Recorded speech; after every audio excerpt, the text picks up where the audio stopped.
وفاقی وزیر برائے بحری امور محمد جنید انوار چودھری نے عالمی یوم مینگرووز کے موقع پہ اپنی خصوصی خطاب میں پیغام میں کہا کہ مینگرووز کا تحفظ پاکستان کی ساحلی معیشت، ماحولیاتی استحکام اور حیاتیاتی تنوع کے لیے ناگزیر ہے۔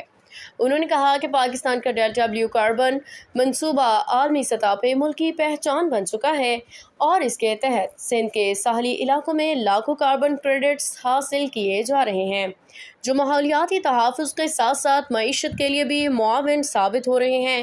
جنید انوار چودھری نے بتایا کہ مینگرووز عام درختوں کے مقابلے میں 4 گنا زیادہ کاربن جذب کرنے کی صلاحیت رکھتے ہیں، جس کی بدولت وہ ماحولیاتی آلودگی اور موسمیاتی تبدیلیوں سے نمٹنے میں اہم کردار ادا کر رہے ہیں۔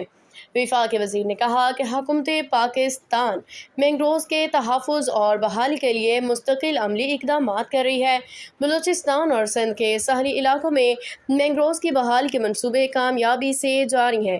ان کا کہنا تھا کہ مینگرووز نہ صرف ساحلی کٹاؤ اور سیلاب سے بچاؤ میں قدرتی ڈھال کا کام کرتے ہیں، بلکہ یہ مچھلیوں اور دیگر آبی حیات کو محفوظ مسکن بھی ہیں، جو ماہی گیری اور ساحلی کمیونٹیز کی معیشت کا اہم جزو ہیں۔ انہوں نے کہا کہ پاکستان دنیا کے ان چند ممالک میں شامل ہو چکا ہے جہاں مینگرووز کی افزائش بڑے پیمانے پہ کی جا رہی ہے۔